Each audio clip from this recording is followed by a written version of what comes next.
If you have a question during this presentation, I ask that you just jot down the slide number and we'll have a Q&A at the end of it and we'll discuss it together. So I'll be repeating myself a little bit here, but a little brief introduction. My name is Salvatore DiPietro. I'm a structural engineer at Springpoint Structural and at our sister company, Flossing the Detail. I'm an Autodesk certified professional in Revit Structure, and I also currently serve on the board of the Charlottesville Revit User Group, and I'm happy to be presenting to you guys for the first time today. So what actually is a detail component? According to Autodesk, a detail component is a line-based 2D element that you can add to detailed views or drafting views. But I like to simplify this a little bit. I like to view detail components as stamps or stickers that you place on top of live views in Revit to enhance the detail. So if I were to cut a section of a 3D model in Revit, I would get the view on the left, right? This really doesn't have enough detail. It's not enough to construct with.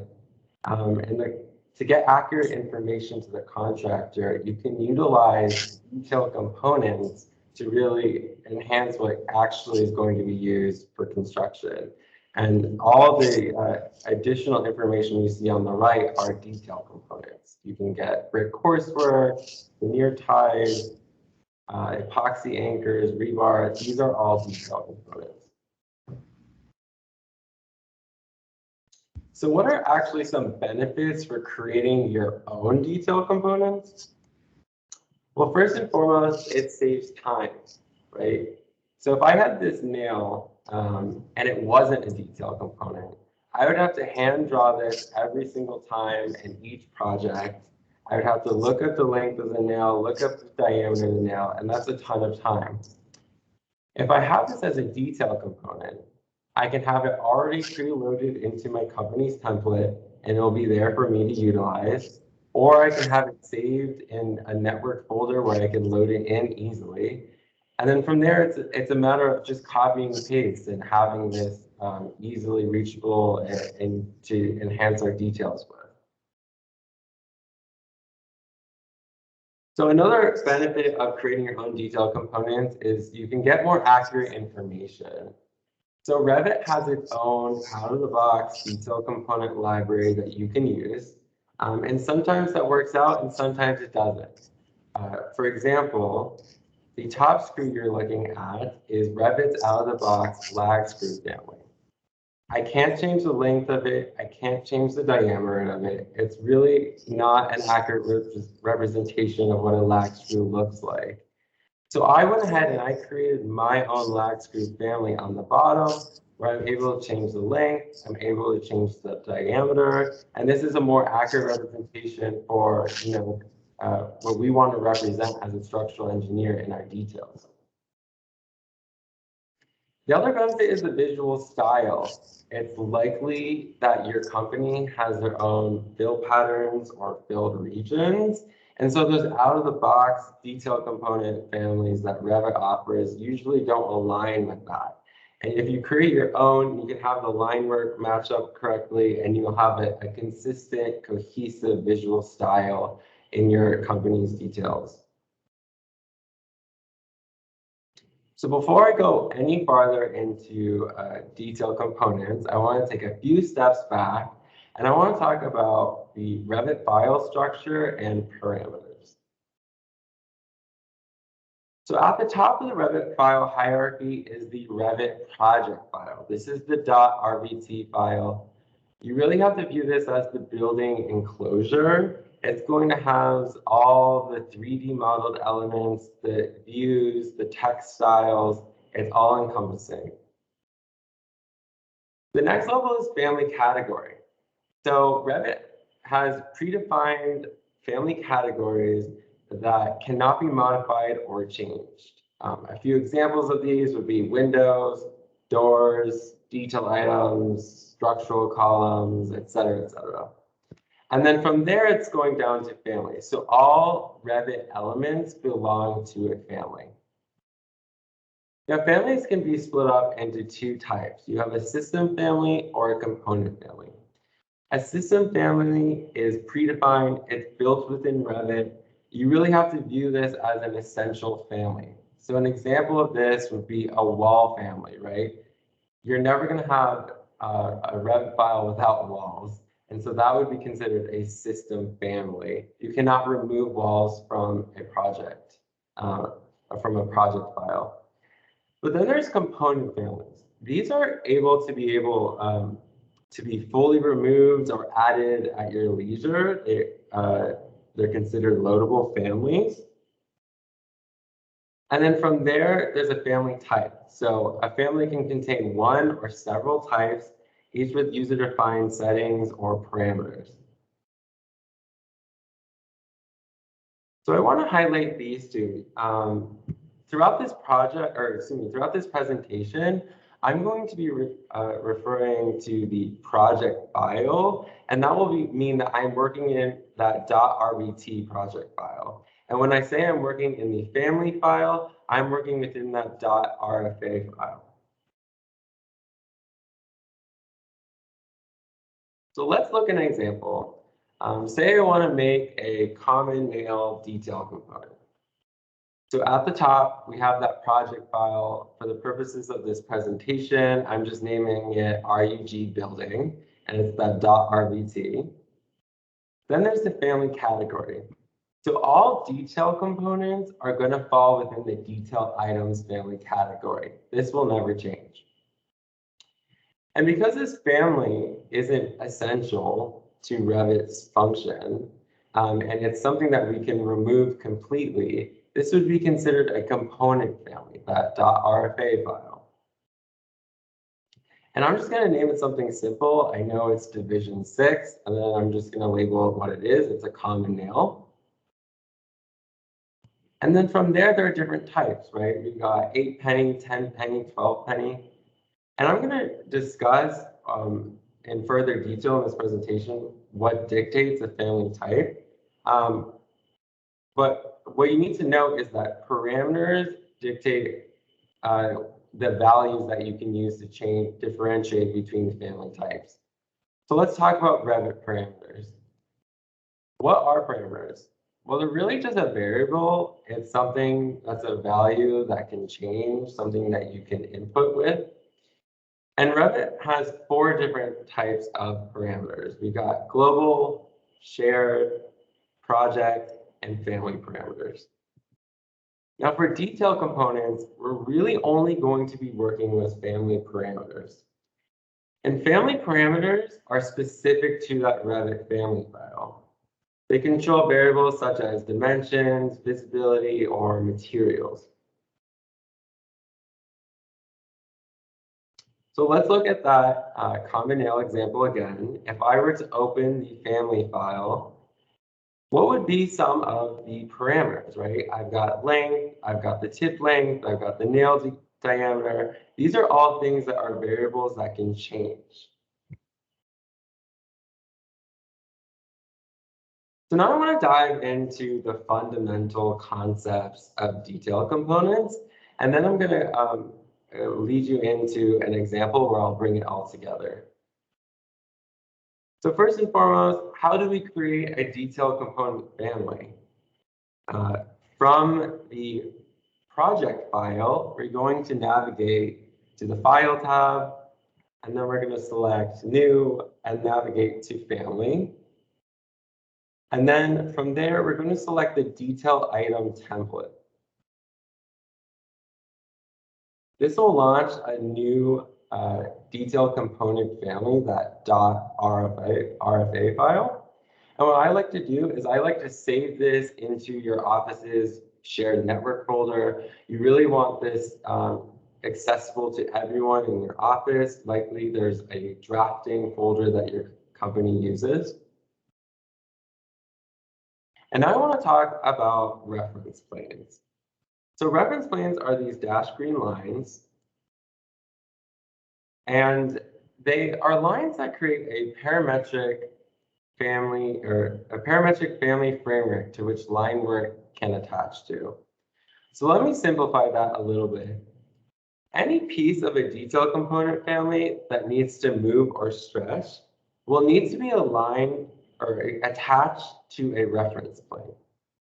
So if I wanted to change the length of this nail, that nail tip needs to be attached to a reference plane so I can move it. Reference planes also define the origin of this detail component family, and they can also be assigned as a strong reference, a weak reference, or not a reference at all. So from the family file, if I were to select one of those reference planes, in the properties palette, I can assign the strength of this reference plane. And these are the drop-down options that you get. It's not very intuitive. It's a little bit confusing. So I've reorganized them into whether they're a strong reference, a weak reference, or not a reference. You'll find that most of these fall within the strong reference category. And for 2D detail components, you really only need to be working with these three. So what actually is a strong reference and what does it mean? So a strong reference has the highest priority for dimensioning and snapping. So I want to be able to automatically dimension to the center line of this nail. And so I've assigned that reference plane as a strong reference. The next is a weak reference. It's a lower priority for dimensioning and snapping. Usually you'll have to select tab on your keyboard to grab this reference plane. And then not a reference is self-explanatory. This will not be visible in the project environment, and it cannot be dimensioned to. So just a little summary again. I've assigned these two reference planes as a strong reference.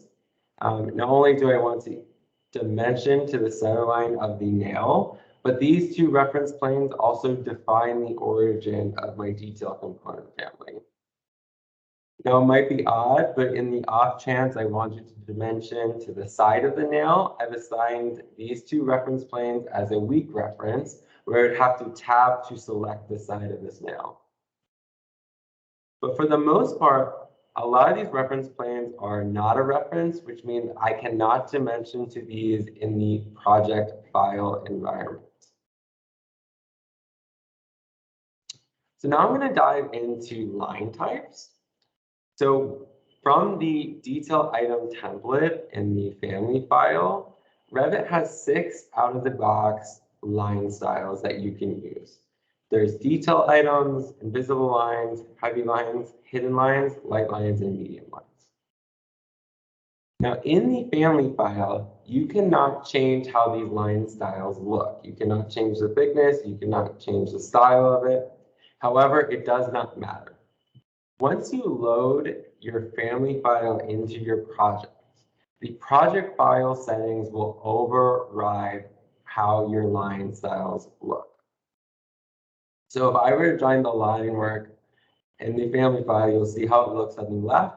And then when I load it into the project file, this is how it looks on the right. Now, once if you want to change how the lines, the detail component lines look in the project file itself. Well, to do this, from the project file, you're going to navigate to the Manage tab, and you're going to select the Object Styles icon. And then from there, in that list, there is a line item that says Detail Items with a plus sign next to it. Hit the plus sign and expand it. And this is where you'll see heavy lines, medium lines, and you can control the line weight, you can control the color and the line pattern. So now I want to talk about fill patterns and filled regions. As I mentioned before, it's likely that your company has their own custom fill patterns. At Springpoint, we have our own grout pattern, we have our own mortar one, and your family file that you're creating for your new detail component will not have these in it. So what you have to do is you have to transfer your company's fill patterns into your family file. So in order to do this, we go up to the Manage tab in the Family file, and then we select Transfer Project Standards.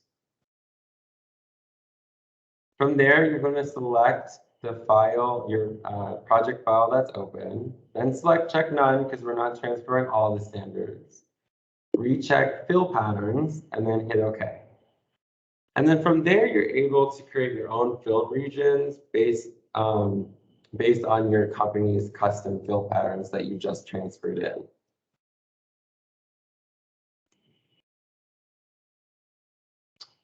So I just want to talk about pinning.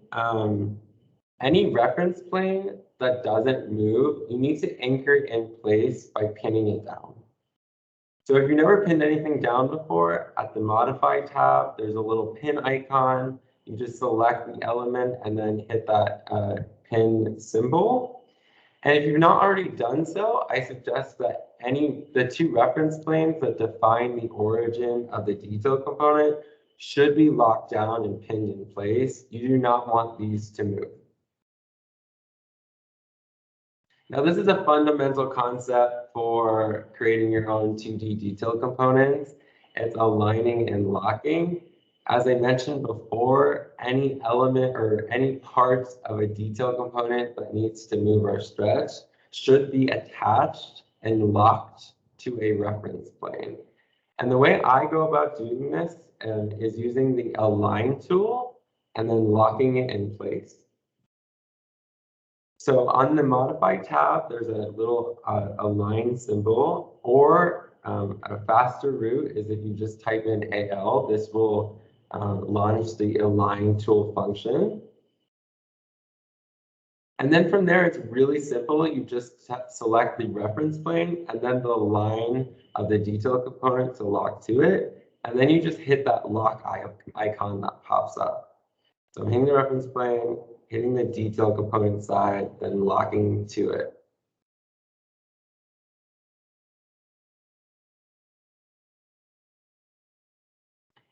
So we talked about parameters before, and that we're only working with family parameters. So how do we add those variables into our detail component family? So from the family file, you navigate up to the Create tab, and there's this little square icon with some, what I like to refer to as an ice cube tray. This is the family type editor. This is going to launch the family type editor. And then from there at the bottom, there's a new parameter icon, which looks like a page and a starburst. And here's a little video of me doing that. So we're navigating up to the Create tab and then launching the family type editor. And then at the bottom, we're going to select new parameter. Now this is going to launch us into the parameter properties editor. So this is what we're going to specify the type of parameter in this dialog box. So at the top, as I mentioned before, we're only going to be working with family parameters. So this will be always checked when you're creating a detail component. Now we need to start adding in some parameter data. So here's where you input the name. I suggest using abbreviated symbols. So if you're going to have a length parameter, you might want to use the symbol L here. Then you select the parameter discipline. Revit has 6 parameter disciplines: common, structural, HVAC, electrical, piping, and energy. And all these disciplines do is they group different types of parameters together, which is the next dropdown. Now for detail components, it's really easy because we'll only be working with the common discipline. So if I were to select the common discipline, these are the types of parameters available in the next dropdown. And for 2D elements like detail components, we're really only going to be using a few of these, right? And one thing that you need to know about the type of parameter is that it defines the unit of value. So if I have a length, if I select length, I will be able to type in inches or feet here. But But if it's just an integer, I'm only able to use whole numbers, if you catch the drift. The next dropdown actually doesn't have an effect on the parameter itself at all, other than how it's grouped in the properties palette. So for detail components, I like to use a grouping of dimensions or text or other identity data. It really could be whatever you want. There's a huge list from this dropdown, but it makes sense to do something that's logical with the parameter value. Now, this is another key concept to understand.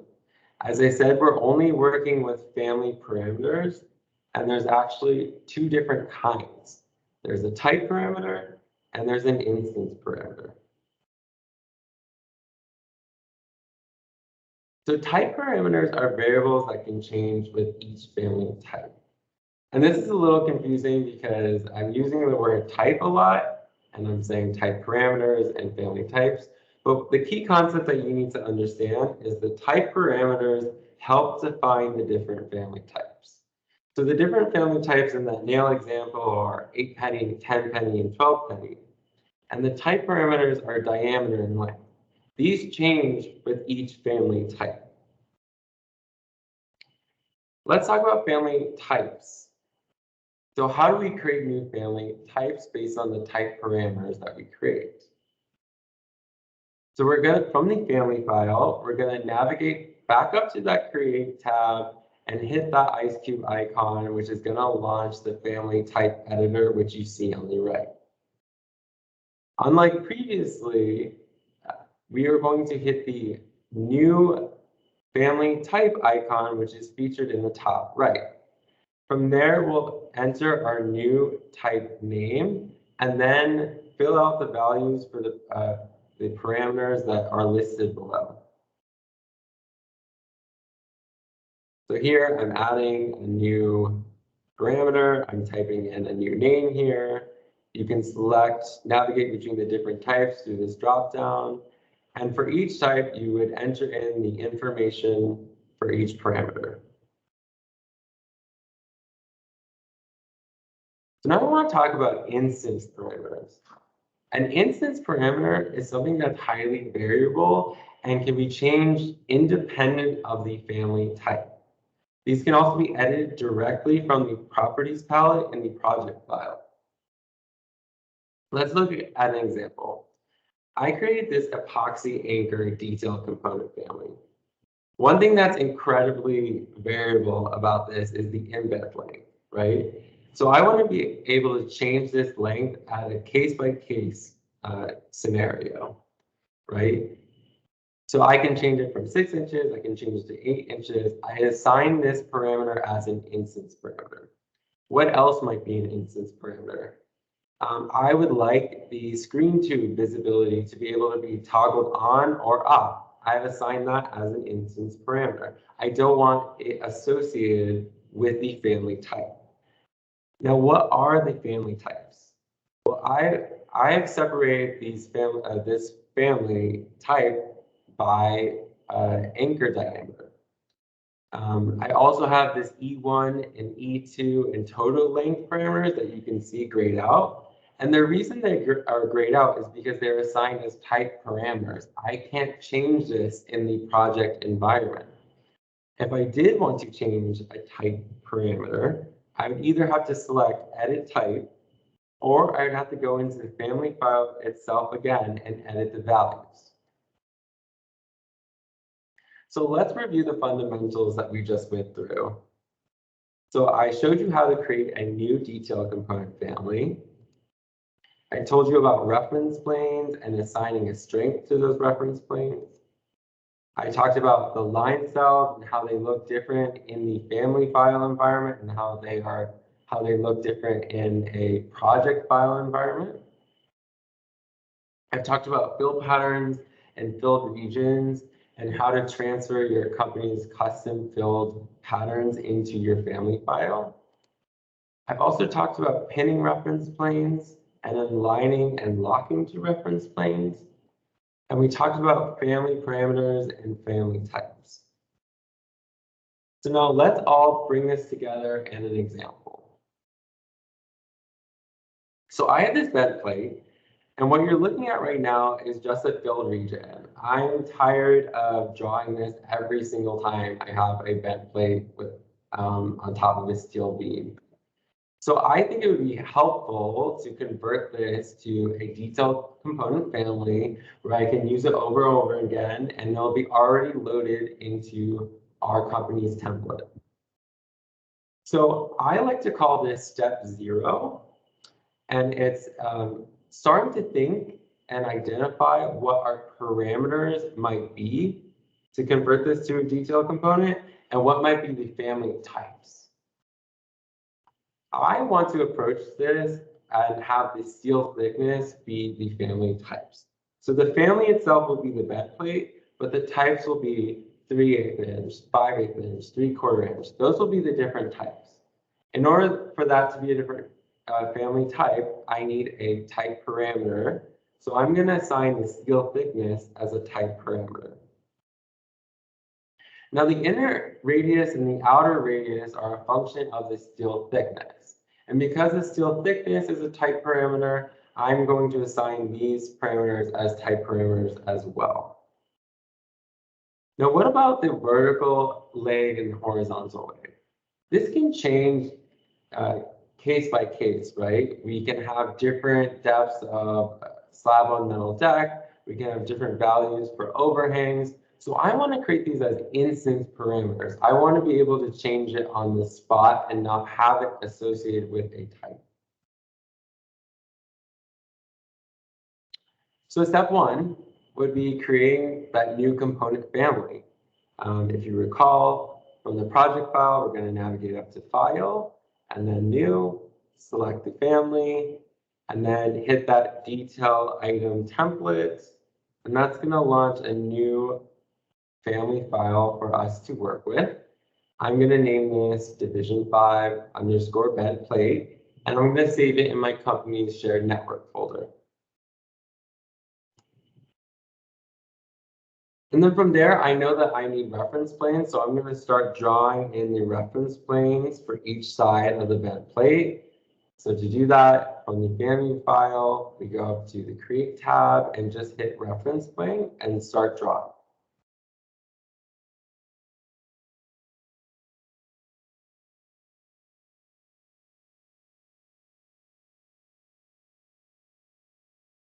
So now I want to define the origin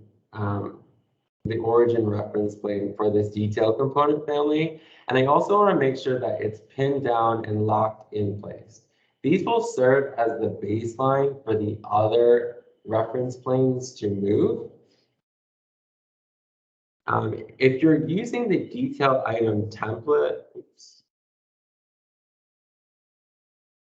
if you're using the detail item template, usually there is a origin defining reference planes already loaded in, and they are pinned down already. And in this video, I'm just checking to see if they are a strong reference. I'm checking to see if it has the defined origins checked, and I'm checking to see if they are pinned down, and they are.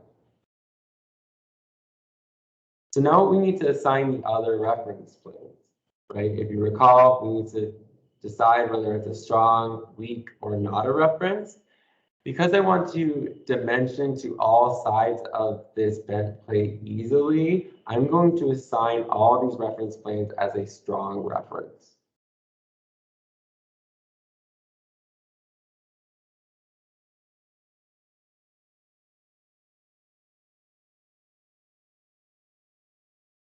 So now let's create a filled region. This is the step where you would create a new filled region if you had to transfer a custom one over.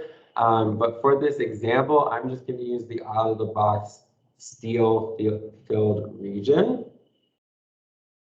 And if you recall, we do have to lock these to the sides of this filled region to a reference plane. Previously, I showed you using the Align tool. In this example, there's an easier step. If you use the Pick Lines tool, that lock icon will appear as well.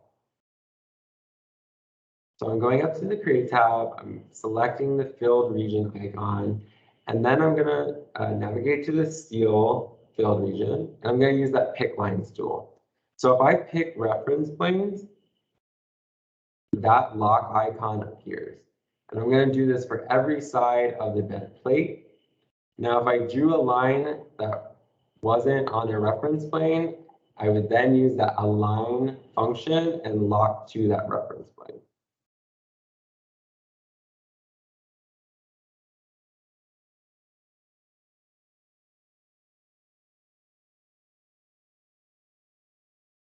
And now I've got a filled region. Great. So now we need to add those family parameters that we discussed in step 0. So from the family file, we're going to navigate to the ice cube icon, which launches the type editor. And then we're going to start with the steel thickness. So I'm labeling it T. It's a common discipline. It's a length type parameter. It's a type parameter, not an instance one. And then hit OK. And then I'm going to start adding in the other ones. We got the inner radius and the outer radius. These are very similar. They're both type parameters. They're also length types.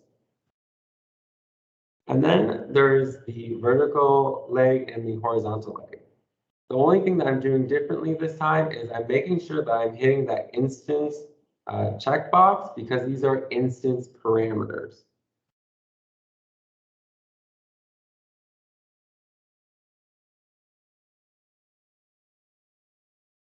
So now I've got all my parameters added into the family type editor.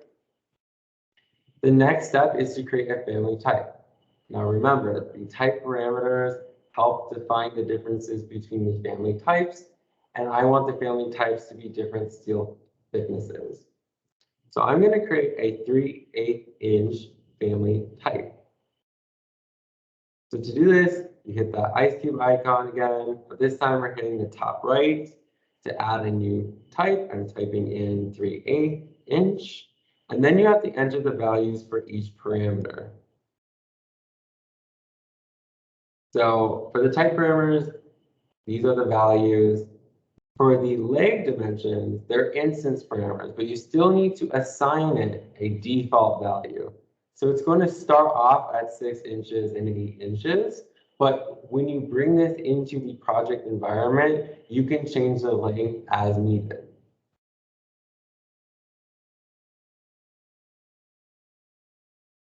So we've added parameters, we've added a family type, we have our reference planes, we've locked our filled region to those reference planes, and now we need to correlate the parameters to the line work.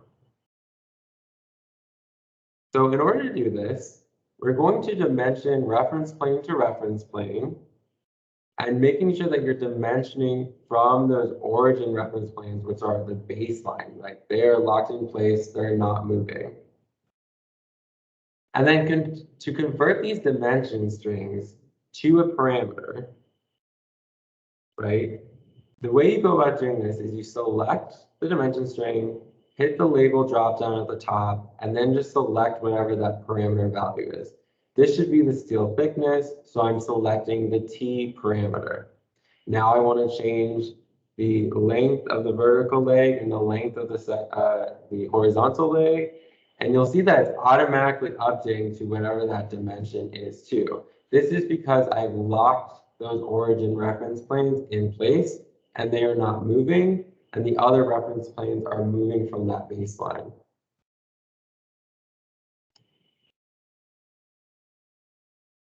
So if you notice, we weren't able to add the inner radius and the outer radius parameters to the reference planes. This is because reference planes are planar, they cannot be curved.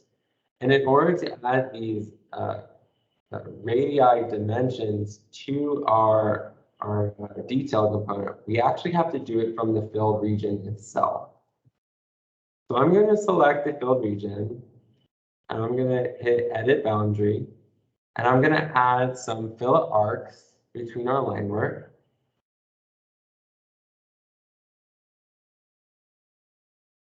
And just as before, I'm going to add radii dimensions, and I'm going to convert those to our parameter values.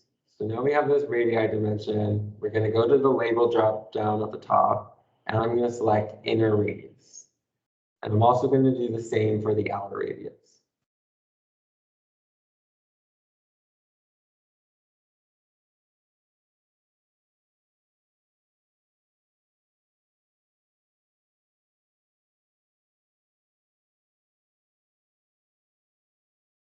So we have everything, it's looking correct. We've assigned all our parameter values, everything's locked in place.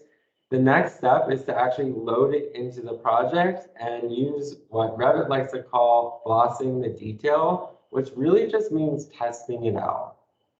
So how do we load this into our project file? Well, it's really easy. You just hit the load into project icon. So I'm going to test this out. I'm going to navigate to a steel beam, and I want to add a detail component. So I'm going to go to annotate component. From the drop down in the properties palette, I'm going to find our new bent plate. I'm going to just drag and drop and place it. And so I want to test this out. And the first thing that I want to test out is I want to test out the instance parameter, the length of those legs.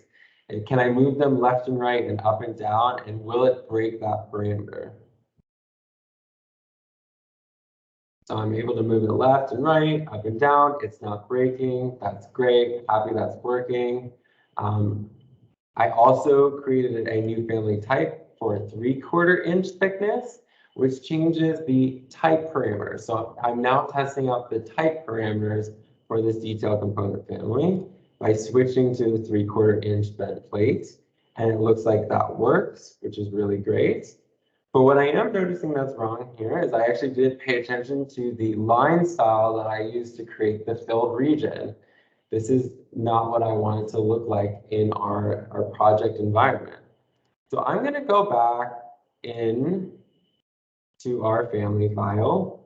And the next step would be revise, edit, and repeat. So you're just going to keep editing this, seeing if it breaks, trying to fix it, trying to problem solve it. If there are any issues, I'm going to go and fill or fix the line style. So I'm going to edit or go back to the family file.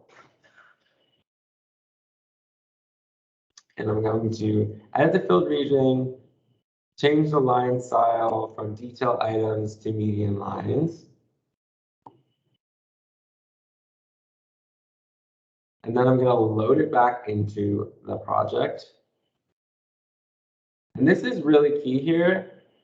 It says overwrite and its parameter values. You always want to select and its parameter values, because if you change any of the parameters and don't select that, it will not update when you put it into the project environment. And so now I'm retesting out this bent plate. It's looking correct. The line style is correct. It's able to move. And this is the final result. I'm able to dimension to it. I can use this over and over again. It's going to save me a lot of time. So now I'm going to briefly talk about some more advanced concepts. I won't go into full detail, but I do want to mention it.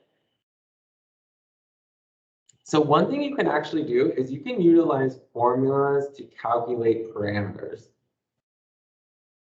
So Revit has built-in arithmetic and trigonometry functions. And if you're familiar with coding functions in Excel, the syntax is very similar. So it should be very easy for you to do this. Let's look at a really simple example. I've got a rectangular detail component on the left. There are two type parameters. We got the width and the height. And I want to create an area reporting parameter. And we know that the area of a rectangle is the width times height. So to do this, from that ice cube icon, the family type editor, I'm going to, it's not working. Oh, there we go. Sorry, sorry about that. I'm going to navigate to add parameter at the bottom. and I'm going to type in area. But this time the type of parameter needs to be an area type because it's going to have that units of length squared. From here, under the formula column, I'm just going to simply type in b times h, and this will automatically calculate that value given the b and h parameters. You can also have conditional statements in these Revit formulas. And the syntax for this is if this condition occurs, this is the result that's true, this is the result if that is false. And there are a couple applications for this. You can use text, you can use and, or, you can have embedded if statements. I'm not going to go into examples for each one, but I am going to walk you through an example. Let's revisit that bed plate. I said before that the inner radius is actually a function of the thickness. So instead of manually calculating this for each family type, I think that I can get Revit to calculate this for me automatically. So from the steel manual, I know that any steel plate that's bent, that's over 2 inches thick, the inner radius will equal 2 times t. Anything less than that, it's 1.5 times t. Well, this is a conditional statement, right? So for the inner radius, I'm going to input if t is greater than 2 inches, the value is going to be 2 times c, otherwise it's 1.5 times c. What about the outer radius? Well, that's just an addition function. It's the inner radius plus the thickness of the steel plate. And so when I add these into the formula column, they're going to be grayed out and they're going to automatically calculate. So if I create a new 3/4 inch family type, it's going to automatically calculate these if I change the t value for that. So now I want to talk about something new. I'm going to talk about importing CAD files. So a big reason I had to teach myself to create parametric detail components was because we like to specify proprietary items like Hilti products or Simpson screws or an H&B veneer tie. And usually on their website, they have a CAD library. They're not going to have a parametric Revit family for you to download. So you have to create your own detailed component. So there is a way to import a DWG file or a DXF file into your .rfa family file. So from the family file, you're going to navigate to the Insert tab, and then you're going to select Import CAD. And so if I wanted to import this H&B veneer tie, this is the CAD that I have to import. It gives you a plan view, it gives you a section view. It's not quite what I'm looking for. I want to reduce this just to the left elevation view of the veneer anchor. So what I do is once it's imported, I unpin the imported CAD. I then select explode at the top, and you have the option to partially explode or fully explode. I fully explode it, and then I delete any non-essential line work and relocated the essential line work to the reference plane origin. So in this case, I'm going to delete the plan view completely. I'm going to remove the boxes around both views. I'm going to remove the wood grain. I'm going to reduce it down to just that left elevation view of the veneer tie itself. From there, I'm going to select all the line work and convert it to the Revit out-of-the-box line styles that I discussed before. You don't want to leave any line styles in that aren't native to Revit. So this might come in as on a 0 layer and it will show up as a 0 type line style. You do not want this. I also should suggest that once you convert the line style, that you purge it from the family file itself before you load it into the project file. And then from there, it's the same steps as before. You're going to draw your reference planes. You're going to trace over the line work with a filled region, and you're going to add the parameters as needed that you need to make this parametric. One last topic I want to talk to you about is angle parameters. So there is a way to create an angle parameter, but this time we're going to utilize something called a reference line.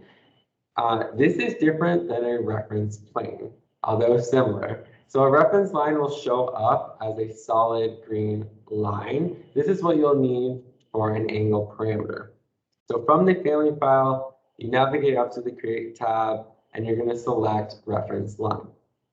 Now, I suggest starting the line from an intersection of reference planes, like I have shown right now. So you start from the intersection of the dashed reference planes and then draw at an angle. And then from there, what you do is you use that Align and Lock tool on the end of this reference line. So I'm typing in AL. I'm selecting a reference plane, selecting the end of the reference line and locking to it. And I'm doing it for both reference planes. And then you can add a dimension and add an angle dimension and then assign an angle parameter to that value. This is really helpful when you're trying to do something like a north arrow family. You can, have it move up and down, have it be in an instance parameter where you can change it pretty easily. And that's all I got for you guys.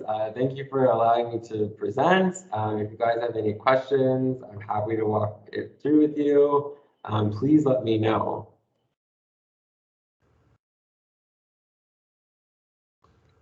Hi, Sal. Hey. First, I just want to say that was awesome. Really? Yeah. I was thinking it was a little too boring because it's very informational, but I wanted it to be I wanted to walk through every step so a new user could really understand detailed components from the base level. I think you did a fantastic job. Thank you. We had one question from Michael. He was asking how you set the radius for the bent plate, but I think that was before you showed how you entered in the formula. So did he end up answering your question, Michael? Yes, he did. Yeah, that was very cool. Yeah. And that's the only question in the chat so far. I had a question about how you get rid of the CAD, or if you could talk a little bit more about what kind of things come in when you import CAD and how you can purge that out. Yes, I did want to add that, but I ran out of time. That's an excellent question. Let's see if I can.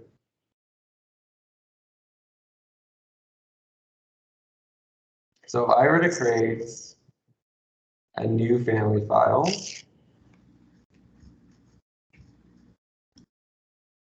detail item.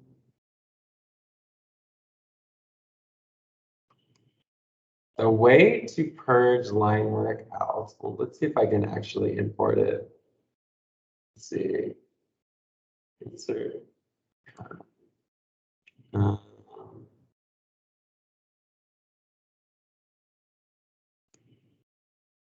have one in there.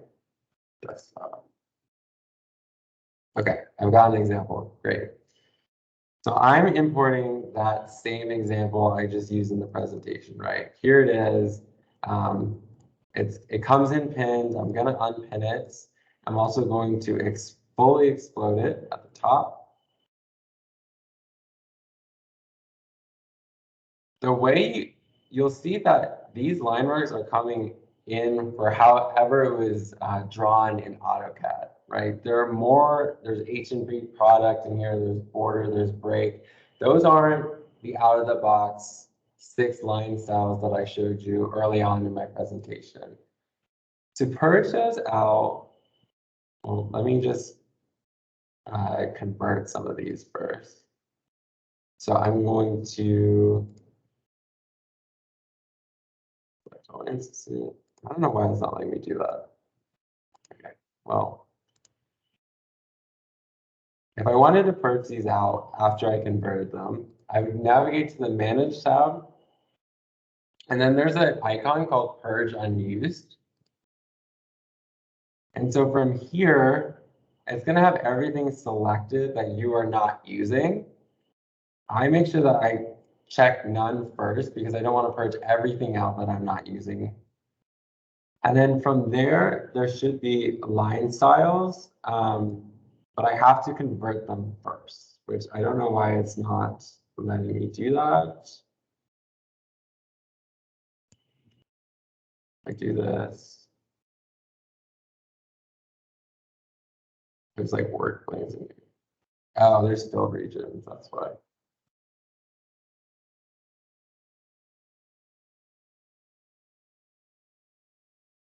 There we go.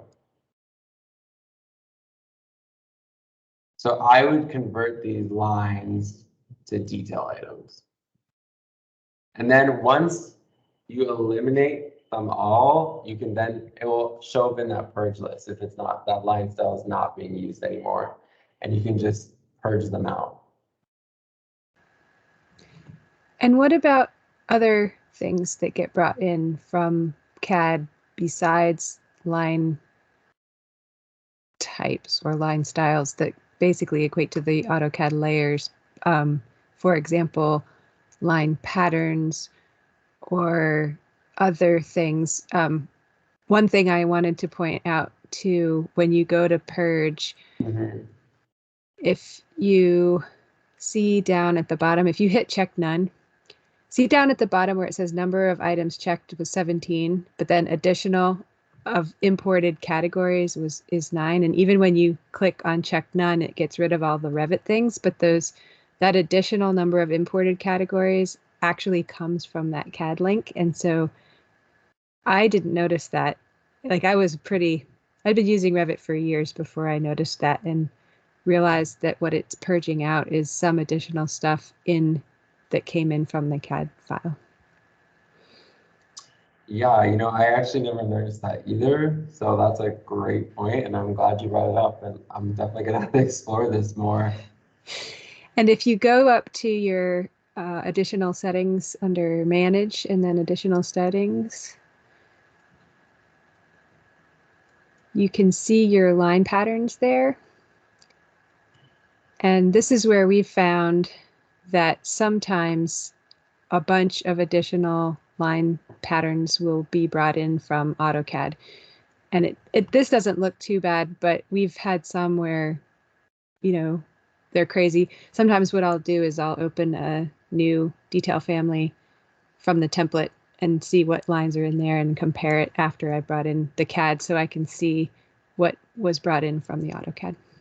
Yeah, that's a really great point. You know, I've never done this before. Usually the line work that we bring in from like engineering ones aren't that bad, but I'm sure if you're importing from an architectural component, it could be pretty heavy in what they're using.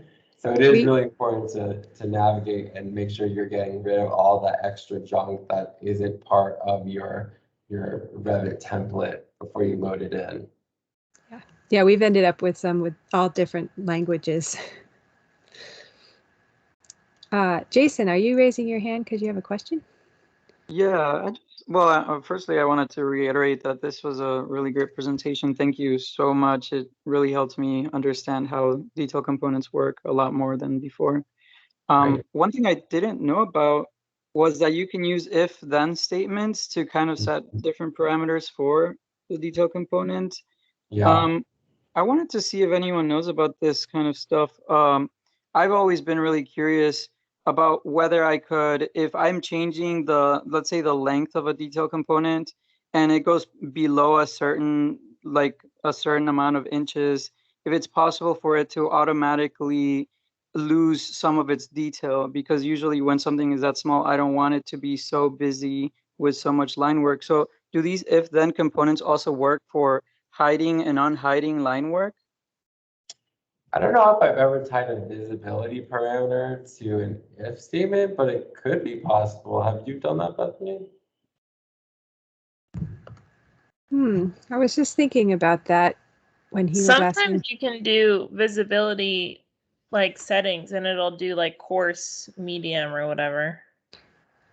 Right. So if I'm the only examples I can think of are not detail component examples, but yes, there you go.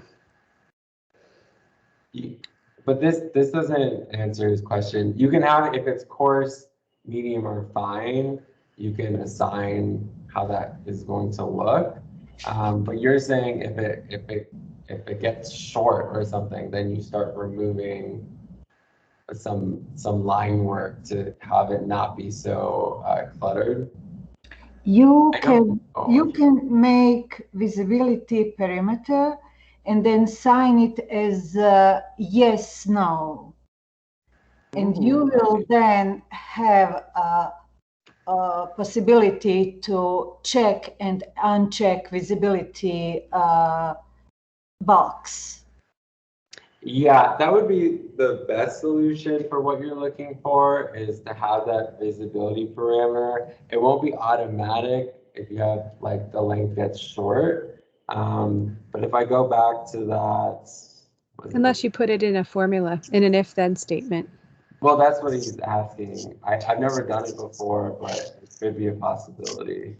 Well, I think what Vesna's saying, like you could have one hatch pattern that was a certain level of detail, and then another one that was overlapping on top, and then have a yes/no parameter, so like a visibility on/off assigned to each of them, and then have an if-then statement that would say, if it goes below a certain length, then one of those visibility parameters is on, and if not, then the other is on. You know what I'm saying?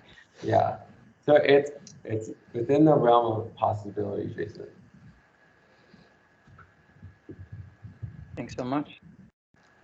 I've also found that once you kind of know the language to ask the question, if you Google it, there are usually a lot of really great resources out there to find a formula and see how the syntax should be for the formula. Yes.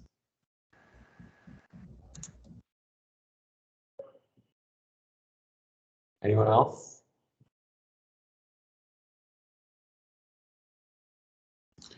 Well, I just want, this is my first session with you guys, and this has been awesome. Oh my God, I just learned a ton in 45 minutes, more than I struggled with for days and days and days. So that, yeah, I just really appreciate it. Thanks, Sal. It was really, really well put together. Oh, thank you. Yeah, that was really good stuff.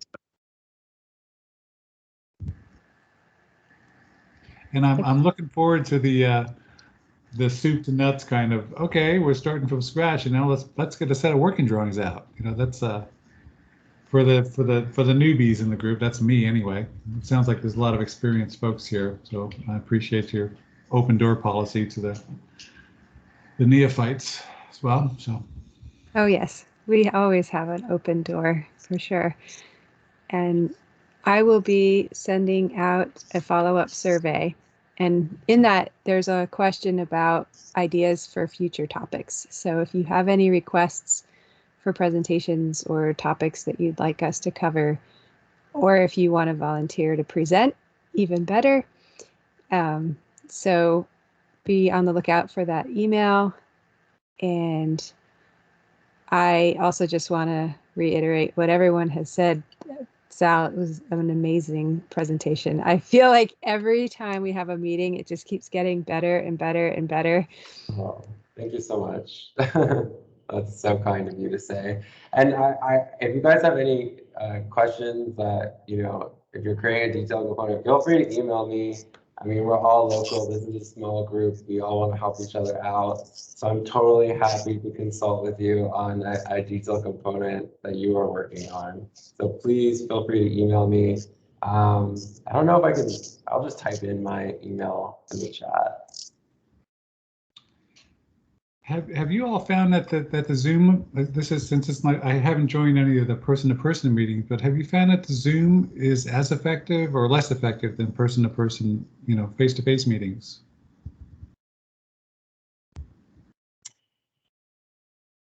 Depends on who's presenting. If one of us is presenting, it's a lot nicer to be looking at the screen and engaging and like talking about what's on the screen. But it's obviously more challenging to face a crowd and a screen at the same time. So if it's an outside person, it's a lot more fun for us. But if it's internal, it's more of a challenge. So it's easier as a presenter to go with the in person, or With Zoom, if it's one of us presenting, it's easier to use Zoom, I feel. okay. I mean, that's my opinion.